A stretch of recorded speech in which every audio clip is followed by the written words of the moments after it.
حکیم صاحب، میری یادداشت بہت کمزور رہتی ہے، عموماً بہت ساری چیزیں میں بولنا شروع ہو جاتی ہوں، اس کے لیے مجھے کچھ چیز بتا دیں میں کیا کروں۔ یہ بڑا مسئلہ لاحق ہوتا ہے بعض احباب کے لیے، اس کو کہتے ہیں نسیان، چیزیں بھول جانا۔ ویسے تو اس کے 2 3 4 صورتیں ہوتی ہیں، لیکن سب سے زیادہ جو بڑی اہم چیز ہے نا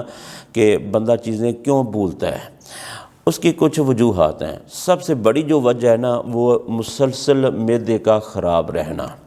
بھوک کم لگتے رہنا، بھوک لگتی نہیں بس اوقات، صبح کا ناشتہ کیا ہے سارا دن گزر گیا ہے، پتہ نہیں چلتا کھایا پیا ہے یا نہیں کھایا پیا، اس طرف توجہ ہی نہیں ہے، بھوک کم رہتی ہے، اور جو کھایا ہوتا ہے وہ صحیح ہضم نہیں ہوتا، یا گیس ٹربل کی شکایت ہوتی ہے یا تیزابیت، یہ اس طرح پیٹ کے مسائل درپیش ہوتے ہیں۔ تو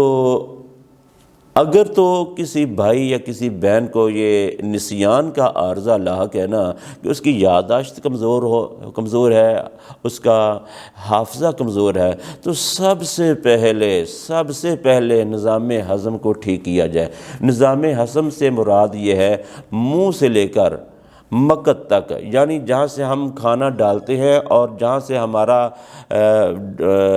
کھانا جو ہے نا غذا ہماری خوراک وہ ہضم ہو کر فضلہ بن کے نکل جاتا ہے، یہ سارا پائپ جو ہے نا یہ کسی بھی جگہ سے خراب نہیں ہونا چاہیے۔ نظام ہضم سارے کا سارا درست ہو، کسی بھی جگہ پر کسی طرح کی کوئی گڑبڑ نہیں ہونی چاہیے، یہ گلا ٹھیک ہونا چاہیے، منہ کے اندر چھالے نہیں ہونے چاہیے، منہ کے اندر جو چھالے ہوتے ہیں وہ بتا رہے ہوتے ہیں کہ معدے اور انتڑیوں میں کسی جگہ پر انفیکشن موجود ہے، وہ ایک قسم کا اظہار ہوتا ہے کہ انتڑیوں میں یا پیٹ میں کہیں کوئی خرابی ہے، یہ ٹھیک ہونا چاہیے، گلا ٹھیک ہونا چاہیے، غذا کی نالی مری یہ ٹھیک ہونی چاہیے، معدہ ٹھیک ہونا چاہیے، 12 گشتی آنت ٹھیک ہونی چاہیے، چھوٹی آنتوں کا فنکشن ٹھیک ہونا چاہیے، بڑی آنت کا کیس ٹھیک ہونا چاہیے، یہ نظام سارا ٹھیک ہونا چاہیے، اور پھر ریکٹم یعنی مقعد کا کوئی مسئلہ لاحق نہیں ہونا چاہیے، مراد قبض وغیرہ نہیں ہونی چاہیے۔ یہ نظام اگر آپ کا ٹھیک ہے تو میری ایک بات یاد رکھیں، آپ کا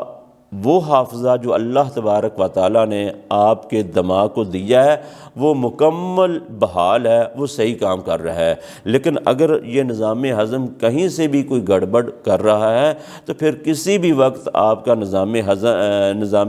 حفظ کا جو یادداشت کا جو نظام ہے تو یہ خراب ہو سکتا ہے، نسیان یعنی بھول جانے کا مسئلہ لاحق ہو سکتا ہے۔ نظام ہضم کو ٹھیک رکھیں تو حافظہ بھی ٹھیک رہے گا۔